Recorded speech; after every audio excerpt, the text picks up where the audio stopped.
Antes de empezar con el video, por favor, suscríbanse a mi canal. Muchas gracias. Hay momentos que te parten en dos. No en el sentido poético que se usa cuando algo duele mucho y uno busca la imagen que más se acerque a la magnitud. En el sentido literal. En el sentido de que hay un antes y un después y la línea entre los dos es tan clara, tan definitiva, tan imposible de ignorar, que desde ese momento en adelante eres dos personas al mismo tiempo. La que eras antes de ese instante y la que tienes que aprender a ser después de él. Yo tengo esa línea. Está dibujada en un día de abril, en una iglesia del centro de una ciudad que no era la mía, de pie entre personas que no conocía, con mi hijo de 8 meses dormido contra mi pecho en un cargador que había aprendido a usar con una sola mano porque la otra siempre estaba haciendo algo más. Estaba viendo la boda de Adrián. No desde un asiento. No invitada. Desde afuera, por las puertas abiertas de una iglesia que ese día estaba llena de personas que celebraban algo que para mí era la confirmación de todo lo que había temido durante meses. Que me había reemplazado. Que había encontrado a alguien más. Que lo que habíamos tenido, lo que yo creía que habíamos tenido, no había sido suficiente para quedarse. Mi hijo se movió en su sueño. Puse la mano en su espalda con ese movimiento automático que aprenden los padres antes de que la mente lo registre. Él se acomodó. Siguió durmiendo. Y yo me quedé parada en el umbral de esa iglesia mirando a Adrián decirle sus votos a otra persona, con el corazón partido en el número exacto de pedazos que produce ver algo así, que es un número que no existe en ninguna matemática conocida, pero que el cuerpo sabe contar perfectamente. Lo que no sabía en ese momento, lo que no iba a saber por otro año más, era la verdad. Que esa boda era mentira. Que esa mujer no era su pareja sino su protección. Que la razón por la que había desaparecido de mi vida, la razón por la que había construido esa ficción entera, era yo. Era protegerme a mí. Y a nuestro hijo que nunca supo que existía. Me llamo Valeria. Y esta es la historia más difícil que he tenido que contar porque es completamente mía. Adrián y yo nos conocimos en un contexto que no favorece las historias de amor. Él era alfa de una familia con el tipo de apellido que en ciertos círculos abre puertas y en otros la cierra, que carga con el peso de expectativas que nadie elige pero que todos heredan de todas formas. Yo era omega de clase media, primera generación de mi familia en terminar una carrera universitaria, con el tipo de orgullo tranquilo que viene de haber construido lo que tiene sin red de seguridad. En el papel no tenía ningún sentido. En la realidad funcionó desde el primer momento con esa facilidad desconcertante que tienen las cosas que están en el lugar correcto. Como cuando una pieza encaja no porque la fuerzas, sino porque así es como va. No voy a idealizar lo que éramos porque la idealización es una forma de deshonestidad y esta historia merece honestidad. Éramos complicados. Éramos dos personas con mundos diferentes intentando construir algo en el espacio donde esos mundos se tocaban. Había tensiones. Había conversaciones difíciles. Había momentos en que la distancia entre lo que cada uno venía siendo y lo que estábamos intentando ser juntos se sentía demasiado grande para cruzarla. Pero había también lo otro. La manera en que me miraba que hacía que todo lo que era complicado se volviera secundario. La manera en que sabía cuando necesitaba silencio y cuando necesitaba que alguien hablara primero. La honestidad con que me contaba cosas de su mundo que sabía que eran difíciles de escuchar porque prefería que las supiera a que las descubriera sola. El vínculo llegó en el segundo año. No como sorpresa sino como la conclusión natural de algo que había estado construyéndose despacio y con cuidado. Y entonces llegaron también las consecuencias de ese vínculo que ninguno de los dos había calculado completamente. La familia de Adrián no era una familia ordinaria. Eso lo sabía desde antes de conocerlos. Lo que no sabía, lo que nadie me preparó para saber, era el tipo específico de peligro que el apellido de Adrián cargaba en ciertos contextos. Las alianzas que se tejían alrededor de ese apellido. Las personas para quienes ese apellido representaba algo que querían controlar o eliminar dependiendo de qué lado de ciertas líneas estuvieran paradas. Lo fui aprendiendo despacio. En conversaciones que Adrián tenía con cuidado de no decir todo pero que yo, prestando atención, podía leer entre líneas. En la manera en que a veces llegaba con una tensión específica que no era del trabajo sino de algo más serio. En los momentos en que su teléfono sonaba a horas raras y él salía a contestar con una expresión que se cerraba de una manera que no tenía en ningún otro contexto. Un día le pregunté directamente. Y Adrián, que era de las personas que cuando algo importa de verdad encuentra la manera de ser honesto aunque le cueste, me contó. Hubo un periodo, me dijo, en que el apellido que cargo significó que las personas que quiero estaban en riesgo solo por estar cerca de mí. Ya está más controlado. Pero hay cosas que no desaparecen del todo. ¿Y yo? Pregunté. Me miró. Tú eres la razón por la que me aseguro de que esté controlado. Lo que no me dijo en ese momento, lo que aprendí mucho después, era que controlado no significaba resuelto. Que había personas que seguían monitoreando su vida. Que sabían de mí. Que el vínculo entre los dos era exactamente el tipo de vulnerabilidad que alguien dispuesto a hacerle daño a Adrián podría usar. No me lo dijo porque no quería que tuviera miedo. Esa fue su lógica. Esa fue también su error más grande. Desapareció en octubre. No de un día para otro, que al menos habría sido algo concreto contra que empujar. Fue de esa manera en que a veces las personas se van antes de irse, en que la presencia se adelgaza y los mensajes se espacían y las respuestas se vuelven más cortas hasta que un día te das cuenta de que llevas una semana sin verlo y 2 días sin saber nada y algo en tu cuerpo, antes que tu mente, sabe que algo está muy mal. Le escribí. Me respondió. Las respuestas eran de él pero tenían algo diferente, algo que no podía identificar exactamente pero que se sentía como una distancia que no era física. Le llamé. Contestó. Hablamos.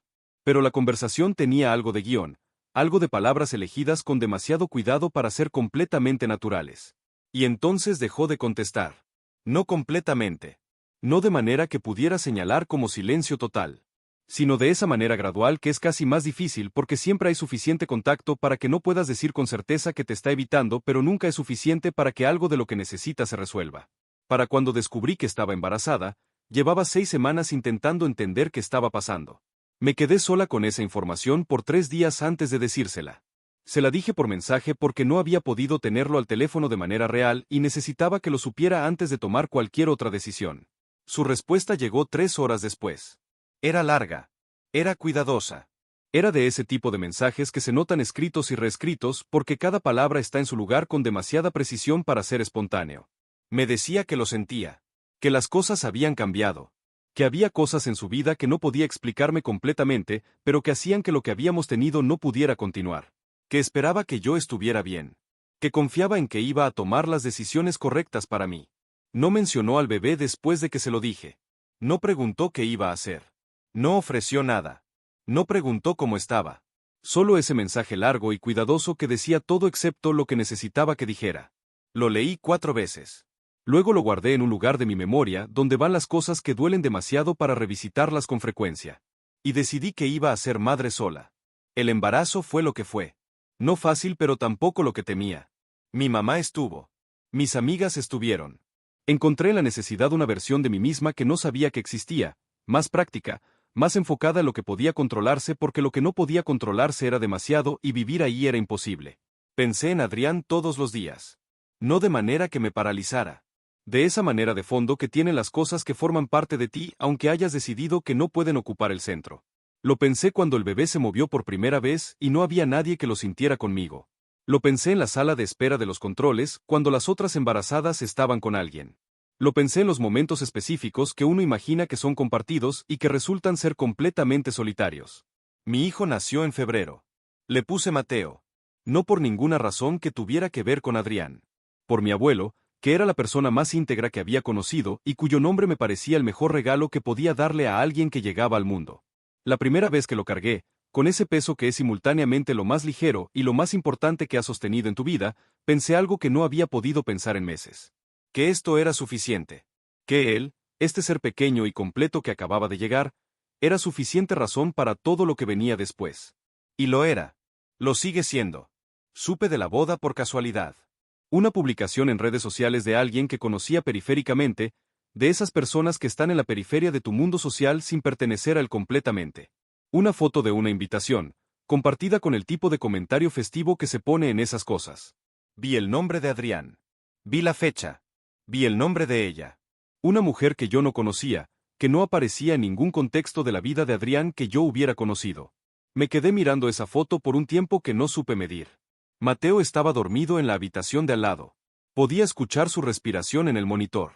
Ese sonido pequeño y constante que se convierte en la frecuencia base de la vida cuando tienes un bebé.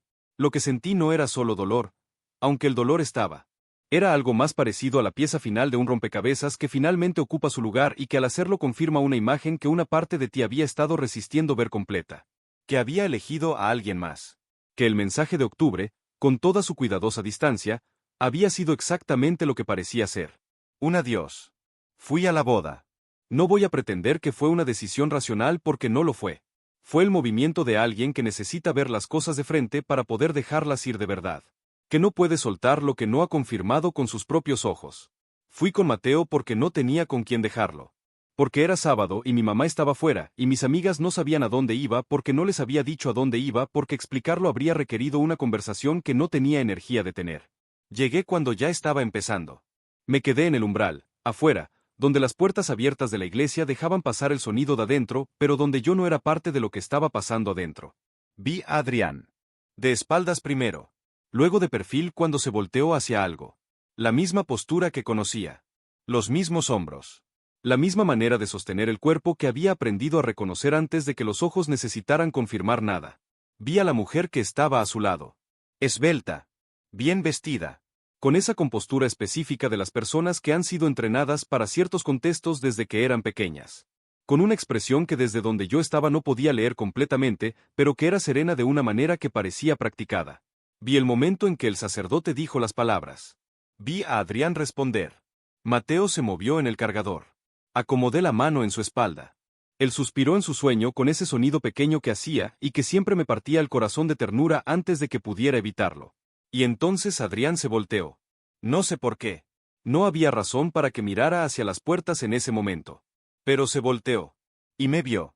El tiempo que duró ese cruce de miradas no tiene equivalente en ninguna unidad de medida que conozca.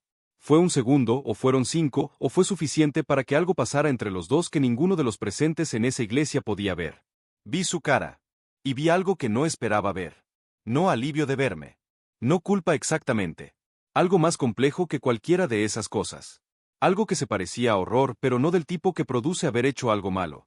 Del tipo que produce ver las consecuencias de algo que creíste que estabas haciendo bien. Me fui antes de que terminara la ceremonia. Cargué a Mateo, que siguió durmiendo con la indiferencia absoluta de los bebés ante los dramas adultos, y me fui. Y en el camino de regreso, con mi hijo dormido y la ciudad moviéndose afuera de la ventana del taxi, algo que había estado sosteniéndose con el esfuerzo de no confirmarse finalmente se soltó. Lloré de la manera en que no había llorado desde que nació Mateo. De esa manera que viene del fondo y que no pide permiso. Y cuando terminé, con Mateo todavía dormido y el taxi llegando a mi calle, tomé una decisión. Que eso era el final. Que lo que había visto era el cierre que necesitaba para poder vivir hacia adelante completamente. Que Mateo y yo teníamos una vida que era nuestra y que era suficiente y que eso era lo que importaba. Y lo creí. Por un año, lo creí. Adrián llegó a mi puerta 13 meses después de la boda. No sin aviso porque para ese punto ya tenía suficiente conciencia de lo que me debía para no aparecer sin aviso. Me escribió primero. Un mensaje que era directo de una manera que me tomó por sorpresa porque no era el estilo del último mensaje que me había mandado, ese mensaje de octubre tan cuidadosamente construido. Este era diferente. Necesito verte, decía. Necesito contarte cosas que debía haberte contado hace mucho tiempo. No te pido nada más que escucharme.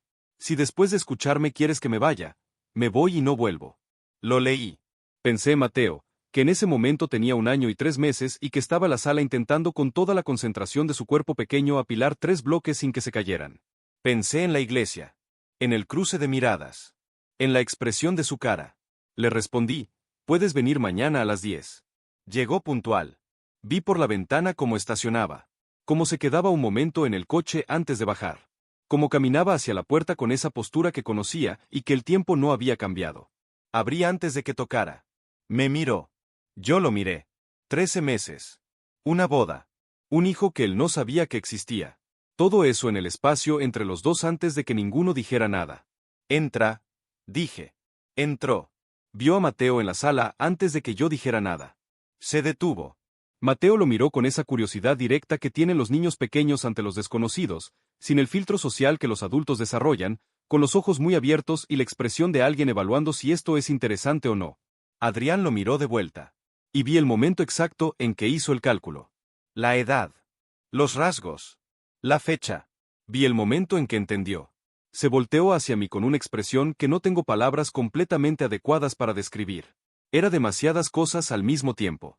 Demasiado peso en demasiado poco espacio. ¿Es mío?, dijo. En voz muy baja. Sí, dije. El silencio que siguió fue del tipo que tiene peso físico. ¿Por qué no me lo dijiste?, dijo finalmente. Lo miré. Te lo dije. En el mensaje de noviembre, cuando lo descubrí. Te lo dije y no respondiste nada sobre eso. Y luego desapareciste. Y luego te casaste. Su cara. Su cara en ese momento era la de alguien a quien el suelo se mueve de una manera que no puede compensar. Vi el mensaje, dijo. El de que estabas embarazada. ¿Y? Adrián cerró los ojos por un segundo. Cuando los abrió había algo en ellos que era diferente a todo lo que había visto antes en él. Algo roto de una manera específica. Pensé que lo decías para ver cómo reaccionaba, dijo. Pensé que era una prueba de si me quedaba o me iba. Y me fui porque necesitaba irme para protegerte. Y asumí que no era verdad porque era más fácil asumir eso. Lo miré fijamente. ¿Qué? Adrián se sentó porque las piernas aparentemente tomaron la decisión antes de que él la tomara. Necesito contarte todo, dijo. Desde el principio. Todo lo que no te dije en su momento. Me contó. Lo que no me había dicho en octubre. La situación completa, sin los bordes cuidadosamente recortados de antes. Había personas que sabían de mí. Que sabían del vínculo. Que habían comunicado de maneras que no dejaban lugar a ambigüedad, que mientras yo existiera como su omega vinculada era una vulnerabilidad que podían usar. La decisión que tomó no fue desaparecer. Fue construir una ficción que me sacara del blanco. Si no había vínculo activo, si había evidencia de que había seguido con su vida de manera que yo quedara en el pasado, si había una nueva pareja que explicara cualquier señal residual del vínculo, las personas que me usaban como punto de presión perderían ese punto. La mujer de la boda era su amiga de la infancia. Una beta que había entendido la situación y que había aceptado ayudar. La boda era real en el sentido legal para que fuera creíble, pero era una protección, no un matrimonio. Y yo, sin saber nada de nada, había estado exactamente donde él quería que estuviera. Fuera del alcance de personas que le habrían hecho daño a través de mí. Lo escuché todo sin interrumpir. Cuando terminó, el silencio que hubo fue del tipo que se llena solo con el ruido de las cosas que ninguno de los dos sabía cómo decir todavía. Mateo, ajeno a todo, había logrado apilar 4 bloques y emitía un sonido de satisfacción que en otro momento me habría hecho reír. Me quedé mirando a mi hijo por un momento antes de voltear hacia Adrián. Vi su boda. Dije finalmente.